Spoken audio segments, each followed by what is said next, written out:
अगर आपने 5 साल पहले सिर्फ 1 लाख रुपए का ही इन्वेस्टमेंट किया होता तो आज वो रकम 4 से 6 लाख तक पहुंच चुकी होती। हैरान रह गए? दरअसल एफडी या सेविंग्स अकाउंट से अलग कुछ ऐसे इक्विटी म्यूचुअल फंड्स हैं जिन्होंने बीते 3 और 5 सालों में 30% से ज्यादा का कंपाउंड रिटर्न दिया है, और वो भी लगातार। जी हाँ, ये कोई कयास नहीं है बल्कि एक सटीक डेटा एनालिसिस है जिसे ईटी म्यूचुअल फंड्स ने हाल ही में पब्लिश किया। इन्होंने 199 एक्टिव इक्विटी म्यूचुअल फंड्स की परफॉर्मेंस को आंका है जो कम से कम 5 साल से मार्केट में मौजूद है, और इस पूरी लिस्ट में सिर्फ 10 फंड्स ऐसे निकले जो 3 साल और 5 साल दोनों ही ड्यूरेशन में 30% से ज्यादा का सीएजीआर रिटर्न दे पाए हैं। और सबसे दिलचस्प बात ये रही कि ये सभी 10 फंड्स मिड कैप और स्मॉल कैप कैटेगरी से आते हैं, मतलब वहां से जहां रिस्क तो होता है लेकिन ग्रोथ की रफ्तार भी बेमिसाल होती है।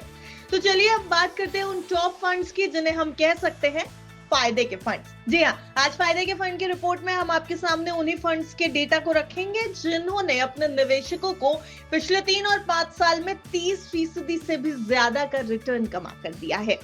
इसलिए वीडियो के अंत तक हमारे साथ जरूर बने रहिएगा, हम आपको उन सभी फंड्स के बारे में बताने जा रहे हैं। सबसे पहले नाम आता है बंधन स्मॉल कैप फंड का। इसने 3 सालों में 35.48% और 5 साल में 35.95% का रिटर्न दिया, यानी पैसा लगभग हर 2 साल में डबल। अब दूसरे नंबर पे आते हैं Motilal Oswal mid cap fund. इसने 3 साल में 35% से ज्यादा और 5 साल में लगभग 36.25% से ज्यादा का शानदार रिटर्न दिया। ये उन 2 फंड्स में शामिल है जिन्होंने दोनों ही समय में 35% से ज्यादा सीएजीआर दिया है। तीसरे नंबर पे नाम ले रहे हैं हम क्वांट स्मॉल कैप फंड का। इस लिस्ट में ये सबसे ऊपर भी है क्योंकि इसने 5 सालों में सभी को पछाड़ते हुए 43.86% का सीएजीआर दिया है। वहीं 3 साल की अगर बात की जाए तो यहाँ भी रिटर्न लगभग 31.5% से ज्यादा का रहा।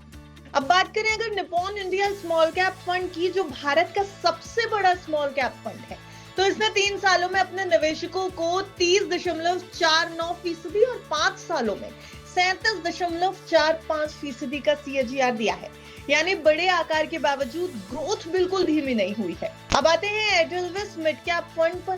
3 साल में इसने अपने निवेशकों को मालामाल किया। दरअसल 31.71% का 3 साल का रिटर्न और 5 साल में 33.21% का रिटर्न। इससे एडलविस मिड कैप फंड निवेशकों का चहेता फंड बनता जा रहा है। वहीं Franklin India smaller companies fund ने भी 30.07% और 34.09% सीएजीआर देकर भरोसे को कायम रखा है।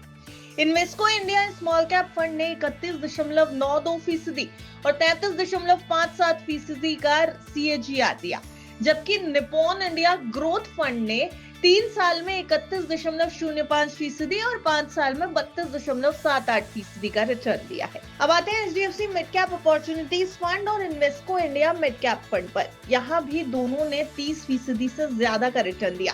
हालांकि इनका सटीक आंकड़ा रिपोर्ट में नहीं दिया गया है, लेकिन दोनों की परफॉर्मेंस टॉप 10 में शामिल रही है। अब जरा सोचिए, जब मार्केट में उतार चढ़ाव बना रहा तब भी ये फंड्स लगातार बेहतर परफॉर्म करते दिखाई दिए। ये दिखाता है कि लॉन्ग टर्म में सही फंड चुनना कितना फायदेमंद हो सकता है। तो अगर आप भी वेल्थ बनाना चाहते हैं तो इंतजार मत कीजिए, सही जानकारी और सही फंड्स के साथ शुरुआत कीजिए।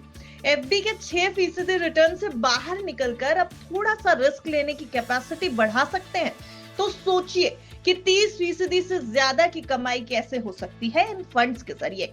और हाँ, लॉन्ग टर्म में ही इसका बड़ा फायदा मिलता है क्योंकि कंपाउंडिंग का फायदा लॉन्ग टर्म में है। यही है असली फायदे का फॉर्मूला। लेकिन ध्यान रखिए कि ये रिपोर्ट सिर्फ एक परफॉर्मेंस एनालिसिस थी जो हमने आपके सामने रखी है।